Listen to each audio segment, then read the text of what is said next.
21대 총선을 앞두고 후보들이 후보 등록 후 첫 주말을 보냈습니다. 표심을 잡기 위해 각 당이 분주하게 움직였는데요. 취재 기자와 함께 자세한 내용 알아보겠습니다. 스튜디오에 정치부 선한빛 기자 나와 있습니다. 어서 오세요. 네. 선 기자, 먼저 민주당부터 가볼까요? 이낙연 더불어민주당 선대위원장이 주말에 호남을 찾았다면서요. 네, 그렇습니다. 이낙연 더불어민주당 공동 상임 선대위원장이 주말에 호남 지원 유세에 나섰습니다. 예. 이 위원장은 전북 군산 그리고 남원, 전남 순천 등을 차례로 방문했는데요. 호남은 지난 20대 총선 때 녹색 돌풍을 일으켰던 국민의당이 의석 대부분을 가져갔었던 곳이죠. 예. 그런 만큼 이번엔 다시 민주당 자리로 되돌려 놓겠다는 의지가 어느 때보다 강합니다. 이낙연 위원장 모습 함께 보시죠. 문재인 정부가 성공하려면 군산에서도 우리 민주당 후보이신 신영대 동지가 원내로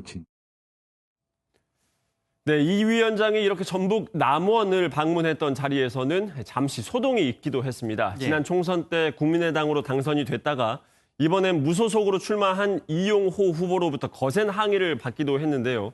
이 모습도 함께 보시겠습니다. 전북 도민들은 나라가 어려움에 처할 때마다 늘 앞장서서 그 어려움을 극복하는데 우리가 IMF 외환위기를 겪을 때 뭐 하는 거야 도대체? IMF 외환위기를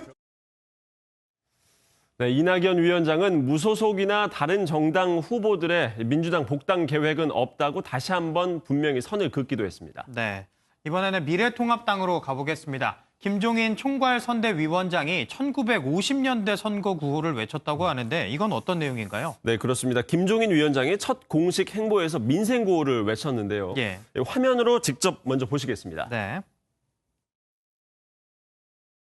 못 살겠다 갈아보자. 이게 민심입니다. 정부 여당의 무능과 부도덕함은 이미 국민 마음속에서 심판이 끝나 있습니다.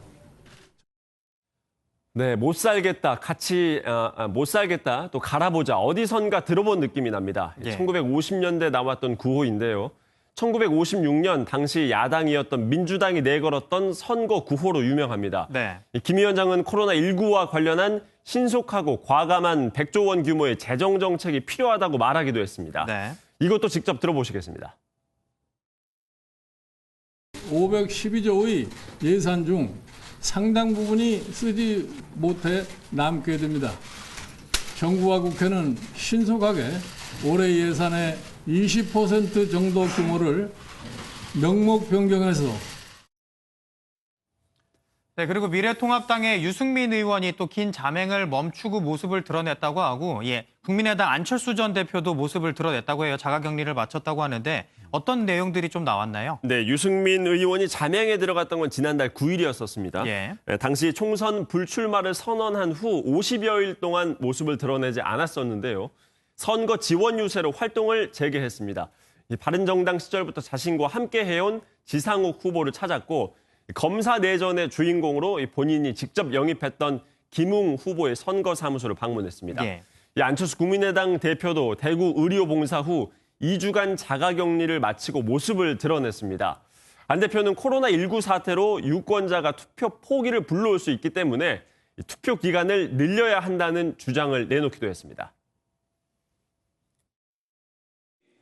이틀간의 사전 투표 기간을 5일로 늘리거나 투표일을 사흘로 늘려서 유권자들의 충분한 분산 투표를 유도하는 방법도 시급하게 검토할 것을 요청합니다. 정봉주 전 의원이 이끄는 열린민주당도 바쁜 주말을 보냈는데요. 요즘 연일 민주당과 친노 그리고 친문 적통 경쟁을 벌이고 있습니다. 어제 열린민주당 핵심 인사들은 모두 모여서 경남 김해 봉하마을에 가서 노무현 전 대통령의 묘역을 참배하기도 했습니다. 예. 이제 총선이 불과 2주 앞으로 다가왔는데요. 코로나19에도 후보자들의 주말 그야말로 뜨거웠던 것 같습니다. 지금까지 정치부 선한빛 기자와 얘기 나눠봤습니다. 고맙습니다.